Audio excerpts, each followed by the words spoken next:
ನಮಸ್ಕಾರ. ಎಲ್ಲ ಪ್ರೀತಿಯ ಸ್ಪರ್ಧಾರ್ಥಿ ಮಿತ್ರರಿಗೆ ಉಜ್ವಲ ಅಕಾಡೆಮಿಯ ಯೂಟ್ಯೂಬ್ ಚಾನಲ್ಗೆ ತಮ್ಮೆಲ್ಲರಿಗೂ ಸ್ವಾಗತ. ಆತ್ಮೀಯ ಹಾಗೂ ನನ್ನೆಲ್ಲ ಪ್ರೀತಿಯ ಸ್ಪರ್ಧಾರ್ಥಿ ಮಿತ್ರರೇ, ತಾವೆಲ್ಲರೂ ಬಹಳ ದಿನಗಳಿಂದ ಬಹಳ ಕಾತರದಿಂದ ಆ ಕಾಯ್ತಾ ಇದ್ದಂಥದ್ದು ಅದು ನಾಗಮೋಹನ್ ದಾಸ್ ಸಮಿತಿಯ ವರದಿಗಾಗಿ. ನಾಗಮೋಹನ್ ದಾಸ್ ಸಮಿತಿ ವರದಿಯು ಒಳ ಮೀಸಲಾತಿಗೆ ಸಂಬಂಧಪಟ್ಟಂತಹ ಒಂದು ವರದಿ ಏನಿದೆ ಅದು ಸರ್ಕಾರಕ್ಕೆ ಸಲ್ಲಿಸಲಾಗಿದೆ. ಸರ್ಕಾರ ಈ ಕುರಿತು ಒಂದು ನಿರ್ಣಯವನ್ನ ಅತಿ ಶೀಘ್ರದಲ್ಲೇ ತೆಗೆದುಕೊಳ್ಳಲಿದೆ. ಬಹುಶಃ ಮುಂಬರುವಂತಹ ಅಧಿವೇಶನದಲ್ಲಿ ಈ ಬಗ್ಗೆ ಚರ್ಚೆ ಆಗಲಿದೆ. ಚರ್ಚೆ ಆಗಿ ಅದರಲ್ಲಿ ಏನಾದರೂ ಸ್ವಲ್ಪ ಮಾಡಿಫಿಕೇಶನ್ಸ್ ಮಾಡುವಂಥದ್ದು ಮಾಡಿ ಸರ್ಕಾರ ಇದನ್ನು ಅಕ್ಸೆಪ್ಟ್ ಮಾಡಿಕೊಂಡು ಒಳ ಮೀಸಲಾತಿಯನ್ನು ಜಾರಿಗೆ ತರುತ್ತೆ. ಈಗ ಆಲ್ರೆಡಿ ಒಂದಷ್ಟು ಸಮುದಾಯಗಳಿಗೆ ಸಂಭವನೀಯತೆ ಏನು ಪರಿಶಿಷ್ಟ ಜಾತಿಯವರಿಗಿದ್ದಂತಹ 17% ಮೀಸಲಾತಿ ಏನಿತ್ತು ಅದನ್ನ ಅದರಲ್ಲಿ ಹಂಚಿಕೆ ಆಗಿರುವಂಥದ್ದು ನಾವು ಆಲ್ರೆಡಿ ಪತ್ರಿಕೆಗಳಲ್ಲಿ ಓದಿದ್ವಿ. ಅದು ನಾನು ಆ ಬಗ್ಗೆ ಹೆಚ್ಚು ಡಿಸ್ಕಷನ್ಸ್ ಮಾಡಲ್ಲ. ಒಟ್ಟಾರೆಯಾಗಿ ಆದಷ್ಟು ಬೇಗ ಈ ಒಳ ಮೀಸಲಾತಿ ಅನ್ನುವಂಥದ್ದು ಜಾರಿಗೆ ಬರಲಿದೆ. ಈ ಒಳ ಮೀಸಲಾತಿ ಜಾರಿಗೆ ಆಯ್ತು ಅಂತಂದ್ರೆ ಏನು ಕಳೆದ ಹಲವು ದಿನಗಳಿಂದ ನೆನೆಗುದಿಗೆ ಬಿದ್ದಂತಹ ಎಲ್ಲ ನೇಮಕಾತಿ ಪ್ರಕ್ರಿಯೆಗಳು ಮತ್ತೊಮ್ಮೆ ಮರುಚಾಲನೆ ಪಡೆಯಲಿವೆ. ಹಾಗಾಗಿ ಸಾಕಷ್ಟು ಹೊಸ ನೇಮಕಾತಿ ಅಧಿಸೂಚನೆಗಳಾಗಬೇಕಾಗಿತ್ತು. ಅದರಲ್ಲೂ ವಿಶೇಷವಾಗಿ ಪೊಲೀಸ್ ಇಲಾಖೆಗೆ ಸಂಬಂಧಪಟ್ಟಂತ ಪೊಲೀಸ್ ಕಾನ್ಸ್ಟೇಬಲ್ ಮತ್ತು ಪೊಲೀಸ್ ಸಬ್ ಇನ್ಸ್ಪೆಕ್ಟರ್ ನೇಮಕಾತಿ ಆಗ್ಬೇಕಾಗಿತ್ತು. ಇದಕ್ಕೆ ಆರ್ಥಿಕ ಇಲಾಖೆಯಿಂದ ಅಥವಾ ಫೈನಾನ್ಸ್ ಡಿಪಾರ್ಟ್ಮೆಂಟ್ ಇಂದ ಅನುಮೋದನೆ ಕೂಡ ಸಿಕ್ಕಿತ್ತು. ಆದರೆ ಒಳ ಮೀಸಲಾತಿಯ ಕಾರಣದಿಂದಾಗಿ ಯಾವುದೇ ನೋಟಿಫಿಕೇಶನ್ ಆಗದೆ ಇದನ್ನ ತಡೆ ಹಿಡಿಯಲಾಗಿತ್ತು ಅಥವಾ ಮುಂದೂಡ್ಕೊಂಡು ಬಂದಿತ್ತು. ಈ ಒಳ ಮೀಸಲಾತಿ ಜಾರಿಯಾದ ಕೂಡಲೇ ನಮಗೆ ಆಗುವಂತಹ ಮೊಟ್ಟ ಮೊದಲ ಅಧಿಸೂಚನೆ ಯಾವ್ದಪ್ಪ ಅಂತ ಅದು ಪೊಲೀಸ್ ಕಾನ್ಸ್ಟೇಬಲ್ ಮತ್ತು ಪೊಲೀಸ್ ಸಬ್ ಇನ್ಸ್ಪೆಕ್ಟರ್. ಇವೆರಡರ ಜೊತೆಗೆ ರಾಜ್ಯ ಅಬಕಾರಿ ಇಲಾಖೆಯಲ್ಲಿ ಖಾಲಿ ಇರುವಂತಹ ಅಬಕಾರಿ ಕಾನ್ಸ್ಟೇಬಲ್ ಅಂತ ಏನ್ ಕರಿತೀವಿ ಅಥವಾ ಅಬಕಾರಿ ಪೇದೆ, ಅಬಕಾರಿ ಗಾರ್ಡ್, ಎಕ್ಸೈಸ್ ಗಾರ್ಡ್ ಮತ್ತು ಅಬಕಾರಿ PESI ಎಕ್ಸೈಸ್ ಸಬ್ ಇನ್ಸ್ಪೆಕ್ಟರ್ ಹುದ್ದೆಗಳಿಗೆ ನೇಮಕಾತಿ ಪ್ರಕ್ರಿಯೆ ಚಾಲನೆಗೊಳ್ಳಿದೆ.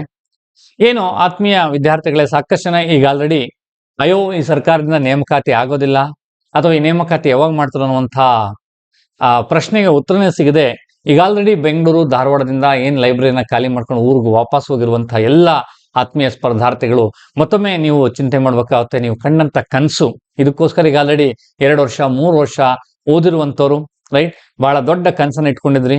ಇದಕ್ಕೋಸ್ಕರ ಸಾಕಷ್ಟು ತ್ಯಾಗ ಮಾಡಿದ್ರಿ. ಹಾಗಾಗಿ ನಿಮ್ಮ ಕನಸು ನುಚ್ಚು ನೂರು ಆಗ್ಬಾರ್ದು.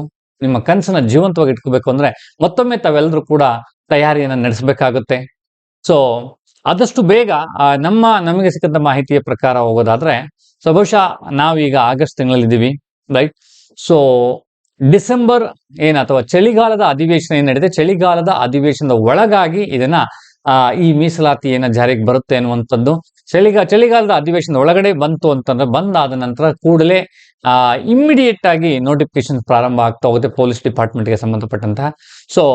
ಇವೆಲ್ಲವೂ ಕೂಡ ನೋಟಿಫಿಕೇಶನ್ ಅರ್ಜಿ ಸಲ್ಲಿಸೋದಕ್ಕೆ ಸಿಗುವಂತಹ ಅವಕಾಶ, ಅದಾದ ನಂತರ ಪರೀಕ್ಷೆ ನಡೆಯೋದಕ್ಕೆ ಇವತ್ತಿಂದ ನಾವು ಲೆಕ್ಕ ಹಾಕೊಂಡೇ ಹೋಗೋದಾದ್ರೆ ಸುಮಾರು ನಮಗೆ 7 ರಿಂದ 8 ತಿಂಗಳಲ್ಲಿ ಪರೀಕ್ಷೆ ಆಗುವಂತ ಚಾನ್ಸಸ್ ಇದೆ. 8 ತಿಂಗಳು ಪರೀಕ್ಷೆ ಆಗುವಂತ ಚಾನ್ಸಸ್ ಇದೆ. ಹಾಗಾಗಿ ಮತ್ತೆ ಇಷ್ಟು ದಿನ ಕನಸ್ಕೊಂಡಂತವ್ರು ಹಾಗೂ ಈಗಷ್ಟೇ ಪದವಿ ಮುಗಿಸ್ಕೊಂಡು ಹೊರಗಡೆ ಬಂದಿರುವಂತಹ ವಿದ್ಯಾರ್ಥಿಗಳು ಕೂಡ ಮತ್ತೊಂದು ಸುವರ್ಣ ಅವಕಾಶ ಇದು. ತಾವೆಲ್ಲರೂ ಕೂಡ ತಮ್ಮ ತಯಾರಿನ ಶುರು ಮಾಡ್ಕೊಳ್ಳಿ. ಇವತ್ತಿಂದ ಟಾರ್ಗೆಟ್ 8 ತಿಂಗಳು ತಮ್ಮ ಜೀವನದಲ್ಲಿ ನಂದಲ್ಲ ಅಂತ ನೀವು ಡಿಸೈಡ್ ಮಾಡ್ಕೊಂಡು ಅದಕ್ಕೆ ಓದೋದಕ್ಕೆ ಶುರು ಮಾಡ್ಕೊಂಡಿದ್ದೆ ಆದ್ರೆ ಖಂಡಿತವಾಗ್ಲೂ ಇನ್ನು 1 ವರ್ಷದಲ್ಲಿ ತಾವೆಲ್ಲರೂ ಕೂಡ ತಾವು ಕನಸನ್ನ ಕಂಡಿದ್ರಿ ಆ ಕನಸನ್ನ ನನಸು ಮಾಡ್ಕೊಳ್ಳೋದಕ್ಕೆ ಅವಕಾಶ ಇದೆ. ಹಾಗಾಗಿ ಬಹಳಷ್ಟು ಜನ ವಿದ್ಯಾರ್ಥಿಗಳಿಗೆ ಆಲ್ರೆಡಿ ಒಂದಷ್ಟು ಜನ ಓದಿ ವಿಜಯನಗರ ಖಾಲಿ ಮಾಡ್ಕೊಂಡು ಕೆಲ್ಸಕ್ಕೆ ಸೇರ್ಕೊಂಡಿದ್ರ, ಖಂಡಿತ ತಪ್ಪಲ್ಲ. ನೀವು ಕೆಲಸ ಮಾಡ್ತಾ ಇದ್ರ ಮಾಡಿ ಕೆಲಸ ಮಾಡ್ತಾ ತಾವು ಓದೋದಕ್ಕೆ ಫುಲ್ ಸ್ಟಾಪ್ ಇಟ್ಟಿದ್ರಿ ಅದನ್ನ ಪುನಃ ಪ್ರಾರಂಭಿಸಬೇಕು ಅನ್ನುವಂಥದ್ದು ನಾನು ಹೇಳುವಂತಹ ಮಾತು, ನನ್ನ ಕಡೆಯಿಂದ ಸಿಗ್ತಾ ಇರುವಂತಹ ಒಂದು ಸೂಚನೆ. ನೀವು ಕೆಲಸ ಮಾಡ್ಕೊಂಡೆ ಓದೋದಕ್ಕೆ ಶುರು ಮಾಡ್ಕೊಳ್ಳಿ. ಯಾಕೆ ಅಂತಂದ್ರೆ ನೀವು ಕಂಡಂತ ಕನ್ಸೇನಿದೆ ಆ ಕನ್ಸು ನನಸು ಮಾಡ್ಕೋಬೇಕು ಅಂತನ್ನೋದೇ ಆದ್ರೆ ನೀವು ಖಂಡಿತವಾಗ್ಲೂ ನಿಮ್ಮ ಪುಸ್ತಕಗಳನ್ನ ಎತ್ತಿಟ್ಟಿರಲ್ಲ ಎಲ್ಲ ಪುಸ್ತಕಗಳನ್ನ ಪುನಃ ವಾಪಸ್ ತೆಗಿಬೇಕಾಗುತ್ತೆ. ಇನ್ನು ಹೊಸದಾಗಿ ಬರುವಂತವ್ರಿಗೆ ಸರ್ ಆಯ್ತು, ನಾವು ಈಗಷ್ಟೇ ಈ ವರ್ಷ ಪದವಿ ಮುಗಿಸಿದೀವಿ ಅಥವಾ ಹಿಂದಿನ ವರ್ಷ ನಾವು ತಯಾರಿ ನಡೆಸಿರ್ಲಿಲ್ಲ, ಈಗ 8 ತಿಂಗಳು ಅಥವಾ ಈಗ ನಾನು ಓದೋದಕ್ಕೆ ಪ್ರಾರಂಭ ಮಾಡಿದ್ರೆ ನನಗೆ PSI ಹುದ್ದೆಗೆ ಆಯ್ಕೆ ಆಗೋದಕ್ಕೆ ಸಾಧ್ಯತೆ ಇದೆಯಾ ಅಂತ ಅನ್ನೋದಾದ್ರೆ ನೋಡಿ, ಸಾಕಷ್ಟು ಎಕ್ಸಾಂಪಲ್ಗಳಿದಾವೆ. 4, 5, 6 ತಿಂಗಳು ಓದಿ PSI ಆಗಿರುವಂತವ್ರು ಇದ್ದಾರೆ, 5 ವರ್ಷ ಓದಿ PSI ಆಗಿಲ್ದಿರುವಂತರು ಇದ್ದಾರೆ. ಹಾಗಾಗಿ 5 ತಿಂಗಳಲ್ಲಿ ಆಗುತ್ತಾ ಅನ್ನೋ ಪ್ರಶ್ನೆಗಿಂತನೂ 5 ವರ್ಷದಲ್ಲೂ ಆಗಿಲ್ಲ ಅನ್ನುವಂಥದ್ದು ಕೂಡ ಪ್ರಶ್ನೆ. 5 ವರ್ಷದಲ್ಲೂ ಯಾಕೆ ಆಗಿಲ್ಲ? 5 ತಿಂಗಳಲ್ಲಿ ಯಾಕೆ ಆಯ್ತು, 5 ವರ್ಷದಲ್ಲಿ ಯಾಕೆ ಆಗಿಲ್ಲ ಅನ್ನುವಂಥ ಎಲ್ಲ ಪ್ರಶ್ನೆಗಳನ್ನ ಮಾಡ್ತಾ ಹೋದಾಗ ಸೊ ಆ ವ್ಯಕ್ತಿಯಿಂದ ವ್ಯಕ್ತಿಗೆ ಅದು ಭಿನ್ನವಾಗಿರುತ್ತೆ ಉತ್ತರಗಳು ಅನ್ನುವಂಥದ್ದು. ರೈಟ್. ಸೊ ಹಾಗಾಗಿ ಆಮೇಲೆ 5 ತಿಂಗಳು 6 ತಿಂಗಳಲ್ಲೂ ಓದಂತವ್ರಿಗೆ ಜಾಬ್ ಸಿಕ್ಕಿದೆ ಅಂತ ಅನ್ನೋದಾದ್ರೆ ಅವನ ಓದಿನಲ್ಲಿ ಎಷ್ಟು ಕಾನ್ಸಂಟ್ರೇಷನ್ ಇತ್ತು ಅನ್ನುವಂಥದ್ದು, ಅಥವಾ ಈ 6 ತಿಂಗಳ ಸಮಯದಲ್ಲಿ ಎಷ್ಟು ಗಂಟೆಗಳ ಕಾಲ ಅದಕ್ಕೋಸ್ಕರ ಡೆಡಿಕೇಟ್ ಮಾಡ್ದ ಅನ್ನುವಂಥದ್ದು, ಜೊತೆಗೆ ಯಾವ ರೀತಿ ಓದ್ದ ಅನ್ನುವಂಥದ್ದು, ಯಾವ ಕೋಚಿಂಗ್ ಸೆಂಟರ್ ಅಲ್ಲಿ ತರಬೇತಿ ಪಡ್ಕೊಂಡ ಅನ್ನುವಂಥದ್ದು, ಇವೆಲ್ಲದ್ರ ಮೇಲೂ ಕೂಡ ಅದು ಅವಲಂಬಿತವಾಗಿರುತ್ತೆ. ಬಹುಶಃ ನಾನು ಹೇಳೋದಾದ್ರೆ, ನನ್ನ ಅನುಭವದ ಲೆಕ್ಕದಲ್ಲಿ ಹೇಳೋದಾದ್ರೆ, it's not an easy task to get a job within 5 months or 6 months, right? So but nothing is impossible in this world. ಈ ಜಗತ್ತಲ್ಲಿ ಯಾವುದೂ ಕೂಡ ಅಸಾಧ್ಯ ಅಲ್ಲ. ಸೊ ಹಾಗಾಗಿ ನೀವು ಪ್ರಯತ್ನ ಪಟ್ಟರೆ ಮಾಡಬಹುದು ಅನ್ನುವಂತ ಹೇಳ್ತಾ ಹೋಗ್ತೀನಿ. ಇನ್ನು ಪೊಲೀಸ್ ಕಾನ್ಸ್ಟೇಬಲ್ ಆದ್ರೆ ಇಟ್ಸ್ ಮೋರ್ ದನ್ ಸಫಿಶಿಯೆಂಟ್ ಈಗಿರುವಂತ ಸಮಯ. ಯಾಕಂದ್ರೆ ನೋಟಿಫಿಕೇಶನ್ ಆಗಿಲ್ಲ, ಈ ನೋಟಿಫಿಕೇಶನ್ ಆಗ್ಬೇಕಾಗಿರೋದ್ರಿಂದ ಸೊ ನೋಟಿಫಿಕೇಶನ್ ಅದಾದ್ಮೇಲೆ ಪರೀಕ್ಷೆಗೆ ಸಿಗುವಂತ ಎಲ್ಲ ಸಮಯ ನೋಡ್ಕೊಂಡು ಪೊಲೀಸ್ ಕಾನ್ಸ್ಟೇಬಲ್ ಆಗೋರಿಗೆ ಇದು ಮೋರ್ ದನ್ ಸಫಿಶಿಯೆಂಟ್. ಅದು ಬಹಳ ಸಾಕಷ್ಟು ಸಮಯ ಸಿಕ್ಕಂತಾಗಿದೆ. ಹಾಗಾಗಿ ತಾವೇನು ಇಷ್ಟು ದಿನ ದೂರ ಇದ್ರಿ ಪುಸ್ತಕದಿಂದ, ಓದೋದಕ್ಕೆ ಶುರು ಮಾಡ್ತಾ ಹೋಗಿ. ಸರ್ ಏನನ್ನ ಓದ್ಬೇಕು ಸರ್, ಯಾವ ಪುಸ್ತಕಗಳನ್ನ ಓದ್ಬೇಕು ಅನ್ನುವಂಥದ್ದೇನಾದ್ರು ನಿಮ್ಮಲ್ಲಿ ಗೊಂದಲ ಕಾಡ್ತಾ ಇದ್ರೆ, ವಿಶೇಷವಾಗಿ ಆ ಪೊಲೀಸ್ ಕಾನ್ಸ್ಟೇಬಲ್ ಅಥವಾ PSI ಓದ್ತಾ ಇರುವಂತ ವಿದ್ಯಾರ್ಥಿಗಳು ಮೊದಲು ತಾವು ಓದ್ಬೇಕಾಗಿರುವಂತದ್ದು 6ರಿಂದ 10ನೇ ತರಗತಿಯ DSRT ಪುಸ್ತಕಗಳನ್ನ ಓದ್ಬೇಕಾಗುತ್ತೆ. ಸೊ ಈ ಪುಸ್ತಕಗಳನ್ನ ರೈಟ್ ಅಥವಾ ನಮ್ಮ DSRT ಪುಸ್ತಕಗಳನ್ನ ಅದರಲ್ಲೂ ವಿಶೇಷವಾಗಿ ಸಮಾಜ ವಿಜ್ಞಾನ ಮತ್ತು ವಿಜ್ಞಾನ ಪುಸ್ತಕಗಳನ್ನ ಓದ್ಬೇಕಾಗುತ್ತೆ. ಈ ಪುಸ್ತಕಗಳನ್ನ ಓದಿದ ನಂತರ ತಮ್ಮದೇ ಆದಂತ ಒಂದು ನೋಟ್ಸ್ ಮಾಡ್ಕೋಬೇಕಾಗತ್ತೆ. ನೋಟ್ಸ್ ಮಾಡ್ಕೊಂಡಾದ ನಂತರ PUCಗೆ ಸಂಬಂಧಪಟ್ಟಂತೆ ಇತಿಹಾಸ, ಜಿಯೋಗ್ರಫಿ, ಪೊಲಿಟಿಕಲ್ ಸೈನ್ಸ್ ಮತ್ತು ಎಕನಾಮಿಕ್ಸ್ ಪುಸ್ತಕಗಳನ್ನ ತಾವೇನ್ ಮಾಡ್ಬೇಕಾಗತ್ತೆ ಅಂದ್ರೆ ರಿವಿಷನ್ ಆಯ್ತಾ ಒಮ್ಮೆ ಓದಿ ನೋಟ್ಸ್ ಮಾಡ್ಕೋಬೇಕಾಗತ್ತೆ. ಇವೆಲ್ಲವನ್ನ ಓದಿ ಮುಗಿಸಿದ ನಂತರ ಬೇರೆ ಬೇರೆ ಆಥರ್ ಪುಸ್ತಕಗಳನ್ನ ಓದ್ಬೇಕಾಗುತ್ತೆ. ರೈಟ್. ಸೊ ಹಾಗಾದ್ರೆ ಯಾವ ವಿಷಯಕ್ಕೆ ಯಾವ ಆಥರ್ ಪುಸ್ತಕ ಓದ್ಬೇಕು ಅನ್ನುವಂಥ ಪ್ರಶ್ನೆ ನಿಮ್ಗೆ ಕಾಡ್ತಾ ಹೋಗುತ್ತೆ. ಯಾವ ಪುಸ್ತಕ ಓದಿದ್ರೆ ಜಾಬ್ ಆಗುತ್ತೆ ಅನ್ನುವಂಥದ್ದು ನಿಮಗೆ ಪ್ರಶ್ನೆ ಬರ್ತಾ ಹೋಗುತ್ತೆ. ಅದನ್ನ ಹೇಗೆ ಓದ್ಬೇಕು ಅನ್ನುವಂಥ ಪ್ರಶ್ನೆಗಳು ತಮ್ಮಲ್ಲಿ ಮೂಡುವಂಥದ್ದು ಸಹಜ. ಬಟ್ ನಾನು ಆಸ್ ಎ ಟೀಚರ್ ಆಗಿ ಅಥವಾ ನಿಮ್ಗೊಬ್ಬ ಮೆಂಟರ್ ಆಗಿ ಹೇಳುವಂಥದ್ದೇನಪ್ಪಾ ಅಂತಂದ್ರೆ, ಮಾರುಕಟ್ಟೆಯಲ್ಲಿ ಸಾಕಷ್ಟು ವಿಷಯಕ್ಕೆ ಸಂಬಂಧಪಟ್ಟಂತೆ ಸಾಕಷ್ಟು ಪುಸ್ತಕಗಳಿದಾವೆ. ಏನಾಗುತ್ತೆ, ಒಂದು ಪುಸ್ತಕ ಓದಿ ಅಂತಂದ್ರೆ ಅರ್ಥ ಇನ್ನೊಂದು ಪುಸ್ತಕ ಓದ್ಬಾರ್ದು ಅಂತಲ್ಲ. ರೈಟ್. ಒಂದು ಪುಸ್ತಕ ನಾನು ಹೇಳುವಂತ ಪುಸ್ತಕ ಚೆನ್ನಾಗಿದೆ ಅಂತಾನೆ ಅದು ಇನ್ನೊಂದು ಪುಸ್ತಕ ಚೆನ್ನಾಗಿಲ್ಲ ಅನ್ನುವಂಥದ್ದಲ್ಲ. ರೈಟ್. ಈಗ ನಾನು ಹೆಚ್ಚು ಅಧ್ಯಯನ ಮಾಡಿದ್ದು ಅದು ನನಗೆ ಇಷ್ಟ ಆಗಿರುವಂತ ಕೆಲವು ಪುಸ್ತಕಗಳನ್ನ ಹೇಳ್ತಾ ಹೋಗ್ತೀವಿ. ಸೊ ಆಗ ನೋಡ್ತಾ ಹೋಗೋದಾದ್ರೆ ಸಾಕಷ್ಟು ಪುಸ್ತಕಗಳೇನಿದಾವೆ. ರೈಟ್. ಸೊ ಓದ್ಬೇಕಾಗುತ್ತೆ. ನಾ ಹೇಳುವಂಥದ್ದು ಯಾವುದೇ ಪುಸ್ತಕ ಆದ್ರೂ ಸರಿ, ಫಸ್ಟ್ ಆಥರ್ ಪುಸ್ತಕಗಳನ್ನ ಓದೋದನ್ನ ಅಭ್ಯಾಸ ಮಾಡ್ಕೋಬೇಕಾಗತ್ತೆ. ನೀವು ಆಥರ್ ಪುಸ್ತಕಗಳನ್ನ ಹೆಚ್ಚು ಓದಿದ್ರೆ, ಸೊ ಹೆಚ್ಚು ಓದಿದ ನಂತರ ಏನಾಗ್ತಾ ಹೋಗುತ್ತೆ ಅಂತಂದ್ರೆ ತಮಗೆ ಆ ಸಬ್ಜೆಕ್ಟ್ ಮೇಲೆ ಗ್ರಿಪ್ ಸಿಗ್ತಾ ಹೋಗುತ್ತೆ. ಸೊ ಯಾವ ಪುಸ್ತಕಗಳನ್ನ ಓದ್ಬೇಕು ಅನ್ನುವಂಥದಕ್ಕೆ ನಾನು ಕಮೆಂಟ್ ಅಲ್ಲಿ ಕೆಳಗಡೆ ಹಾಕ್ತೀನಿ, ಕಮೆಂಟ್ ಸೆಕ್ಷನ್ ಅಲ್ಲಿ ನಾನು ಯಾವ ಪುಸ್ತಕಗಳ ಲಿಸ್ಟ್ ಅನ್ನ ಹಾಕ್ತಾ ಹೋಗ್ತೀನಿ. ಹಾಗಾಗಿ ಯಾವ ಪುಸ್ತಕ ತಗೋಬೇಕು ಅನ್ನುವಂಥದಕ್ಕಿಂತನೂ ಸೊ ನೀನ್ ಹೇಗೆ ಓದ್ಬೇಕು ಅನ್ನುವಂಥದ್ದು, ಓದ್ಬೇಕಾದ್ರೆ ಬಹಳ ಕಾನ್ಸಂಟ್ರೇಷನ್ ಕೊಟ್ಟು ಓದ್ಬೇಕು. ಫಸ್ಟ್ ಒಂದಷ್ಟು ಸಿಲೆಬಸ್ ಅನ್ನ ಅಧ್ಯಯನ ಮಾಡ್ಕೋಬೇಕಾಗುತ್ತೆ, ಸಿಲೆಬಸ್ ಅನ್ನ ಪ್ರಿಫೇರ್ ಮಾಡ್ಕೋಬೇಕಾಗುತ್ತೆ, ಯಾವ್ದನ್ನ ಓದ್ಬೇಕು, ಎಷ್ಟನ್ನ ಓದ್ಬೇಕು ಅನ್ನುವಂಥದ್ದು. ಸೊ ಹಾಗಾಗಿ ಅದಕ್ಕೆ ಸಂಬಂಧಪಟ್ಟಂತ ಎಲ್ಲ ಚಾಪ್ಟರ್ಗಳನ್ನ ಓದಿ ತಮ್ಮದೇ ಆದಂತ ಸ್ವತಃ ಕೈ ಬರಹದ ನೋಟ್ಸ್ ಅನ್ನ ಮಾಡ್ಕೊಳ್ಳೋದಕ್ಕೆ ಟ್ರೈ ಮಾಡ್ತಾ ಹೋಗಿ. ಹೆಚ್ಚು ಸಕ್ಸಸ್ ಕಾಣಬೇಕು ಅಂತ ನೀವು ಹೆಚ್ಚು ನಿಮ್ದೇ ಆದಂತ ಒಂದು ಕೈ ಬರಹದ ನೋಟ್ಸ್ ಅನ್ನ ಮಾಡ್ಕೋಬೇಕು. ಕೈ ಬರಹದ ನೋಟ್ಸ್ ಅನ್ನ ಮಾಡ್ಕೊಂಡಾಗ ಮಾತ್ರ ನೀವು ಸಕ್ಸಸ್ ಕಾಣಕ್ ಸಾಧ್ಯ ಇದ್ರೆ, ಇಲ್ಲ ಅಂದ್ರೆ ಆಗೋದಿಲ್ಲ. ರೈಟ್.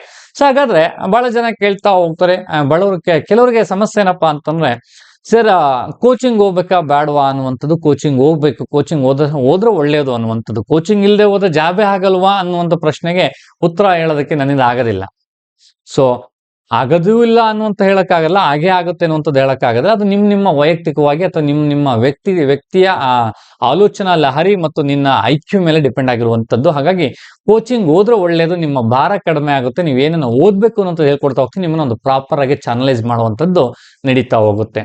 ಸೊ ಸಾಕಷ್ಟು ಜನಕ್ಕೆ ಏನಂತಂದ್ರೆ, ಎಷ್ಟು ಕಡಿಮೆ ಆಗುತ್ತೋ ಅಷ್ಟು ಸ್ಟಡಿ ಮೆಟೀರಿಯಲ್ ಓದುವಂಥದ್ದು ಅಥವಾ ಚಿಕ್ಕ ಪುಸ್ತಕಗಳನ್ನ ಓದುವಂಥದ್ದು. ರೈಟ್. ಸೊ ಪುಸ್ತಕದ ಬೆಲೆಯನ್ನು ನೋಡಿ ನಿರ್ಧಾರ ಮಾಡುವಂಥದ್ದು, ಪುಸ್ತಕದಲ್ಲಿರುವಂತಹ ಪುಟಗಳನ್ನು ನೋಡಿ ನಿರ್ಧಾರ ಮಾಡುವಂಥದ್ದು, ಪುಸ್ತಕದಲ್ಲಿರುವಂತಹ ಬುಲೆಟಿನ್ ಪಾಯಿಂಟ್ಸ್ ಇರುವಂತಹ ಪಾಯಿಂಟ್ಗಳನ್ನ ನೋಡಿ ನಿರ್ಧಾರ ಮಾಡುವಂಥದ್ದು, ಅದು ಮೂರ್ಖತನ. ಸೊ ತಾವು ಯಾವುದೇ ಒಂದು ವಿಚಾರದ ಒಂದು ವಿಷಯವನ್ನ ಅಧ್ಯಯನ ಮಾಡಬೇಕು ಅಂತಂದ್ರೆ ಸಾಧ್ಯವಾದಷ್ಟು ಆ ಪುಸ್ತಕ ಎಷ್ಟು ಆಳವಾಗಿದೆ ಅನ್ನುವಂಥದ್ದು ನೀವು ತಿಳ್ಕೊಬೇಕಾಗುತ್ತೆ ಸ್ನೇಹಿತರೆ.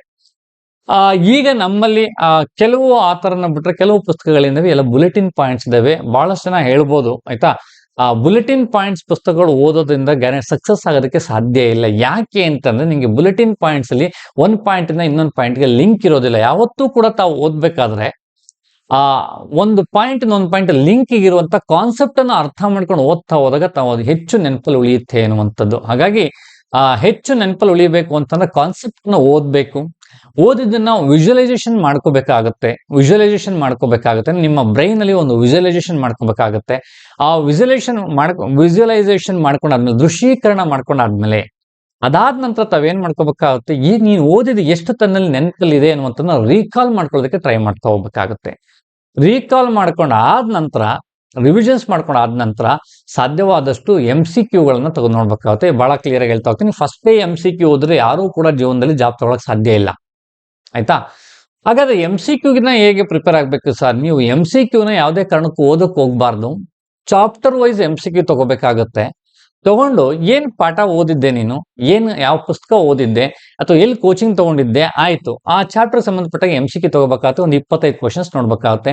ಕ್ವಶನ್ ನೋಡ್ಬೇಕು, ಆ ಕ್ವಶನ್ಗೆ ನಿನಗೆ ಆನ್ಸರ್ ಗೊತ್ತಿದೆಯಾ ಇಲ್ವಾ ಅಂತ ಫಸ್ಟ್ ಚೆಕ್ ಮಾಡ್ಕೋಬೇಕು.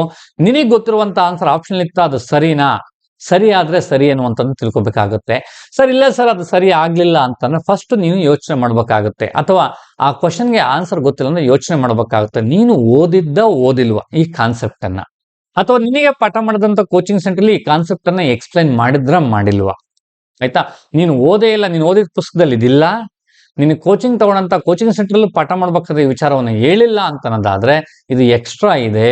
ಹಾಗಾದ್ರೆ ನೀವು ಅಲ್ಲಿ ಅರ್ಥ ಮಾಡ್ಕೋಬೇಕು, ನಾನು ಕೇವಲ ಈ ಕೋಚಿಂಗ್ ಸೆಂಟರ್ ಆಯ್ತಾ ನಾ ಪಾಠ ಮಾಡಿದ ಅಷ್ಟೇ ಅಲ್ಲ, ನಾನು ಅಂದ್ಕೊಂಡಿದ್ದ ಪುಸ್ತಕ ಅಷ್ಟೇ ಅಲ್ಲ, ಅದ್ರ ಆಚೆಗೂ ಓದ್ಬೇಕು, ನನ್ನ ನಾಲೆಡ್ಜ್ ಅನ್ನ ಮತ್ತಷ್ಟು ಎಕ್ಸ್ಪ್ಯಾಂಡ್ ಮಾಡ್ಕೋಬೇಕು ಅನ್ನುವಂಥದ್ದು ಅರಿವು ನಿಮ್ಮಲ್ಲಿರ್ಬೇಕು. ಒಂದು ವೇಳೆ ಇಲ್ಲ ಸರ್ ಆ ಟಾಪಿಕ್ ಅನ್ನ ನನಗೆ ಪಾಠ ಮಾಡಿದ್ರು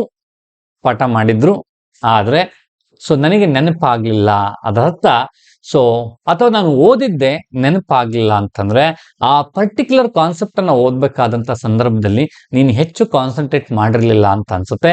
ಮತ್ತೊಮ್ಮೆ ಆ ಕಾನ್ಸೆಪ್ಟ್ ಅನ್ನ ಕಾನ್ಸಂಟ್ರೇಟ್ ಮಾಡಿ ಅರ್ಥ ಮಾಡ್ಕೋಬೇಕಾಗುತ್ತೆ. ಮತ್ತೆ ಅದನ್ನ ಹಿಂದೆ ಮುಂದೆ, ಆ ವಿಚಾರದ ಹಿಂದಕ್ಕೆ ಮತ್ತು ಮುಂದಕ್ಕೆ ಅದನ್ನ ಲಿಂಕ್ ಮಾಡ್ಕೋಬೇಕಾಗುತ್ತೆ ಅನ್ನುವಂಥದ್ದು. ರೈಟ್. ಹೀಗೆ ನೀವು ಲಿಂಕ್ ಮಾಡ್ಕೋತಾ ಹೋದಾಗ ಏನಾಗುತ್ತೆ, ಹೆಲ್ಪ್ ಆಗ್ತಾ ಹೋಗುತ್ತೆ. ಅದನ್ನ ಬಿಟ್ಬಿಟ್ಟು ನಾನು MCQ ಓದ್ತೀನಿ, ಓಲ್ಡ್ ಪೇಪರ್ನೇ ಅಷ್ಟೇ ಓದ್ತೀನಿ, ಅಥವಾ ಆ ಬುಲೆಟಿನ್ ಪಾಯಿಂಟ್ಸ್ ನ ಓದ್ತೀನಿ ಅಂತಾನೆ ಖಂಡಿತವಾಗ್ಲೂ ನೀವು ಸಕ್ಸಸ್ ಕಾಣೋದಕ್ಕೆ ಸಾಧ್ಯ ಇಲ್ಲ. ರೈಟ್. ಆತ್ಮೀಯ ಹಾಗೂ ನನ್ನ ಪ್ರೀತಿಯ ಸ್ಪರ್ಧಾರ್ಥಿ ಮಿತ್ರರೇ, ಉಜ್ವಲ ಅಕಾಡೆಮಿಯಲ್ಲಿ ನಾವು ಆಪರೇಷನ್ ಡಬಲ್ ಸ್ಟಾರ್ ಅನ್ನುವಂಥ ಒಂದು PSI ಬ್ಯಾಚ್ ಅನ್ನ ಪ್ರಾರಂಭ ಮಾಡ್ತಾ ಇದ್ದೀವಿ. ಸುಮಾರು 86 ಜನ PSIಗಳು ಇಲ್ಲಿವರೆಗೆ ನಮ್ಮ ಸಂಸ್ಥೆಯಲ್ಲಿ ತರಬೇತಿ ಪಡ್ಕೊಳ್ಳುವಂಥವ್ರು ಆಯ್ಕೆ ಆಗಿದ್ದಾರೆ. ರಾಜ್ಯದಲ್ಲಿರುವಂತಹ ಅತ್ಯುತ್ತಮವಾದಂತಹ ಏನು ಶಿಕ್ಷಕ ವರ್ಗ ನಮ್ಮಲ್ಲಿ ಕ್ಲಾಸ್ ಮಾಡ್ತಾ ಇದೆ. ತಾವು ಈ ಕೂಡಲೇ ನಮ್ಮ ಉಜ್ವಲ ಅಕಾಡೆಮಿಗೆ ಜಾಯಿನ್ ಆಗಬೇಕು ಅನ್ನುವಂಥದ್ದಿದ್ದಲ್ಲಿ 7795959079 ಈ ನಂಬರ್ಗೆ ಫೋನ್ ಮಾಡಬೇಕು ಅಂತೇಳಿ ಕೇಳ್ಕೊತಾ ಇದ್ದೀನಿ. Thank you very much.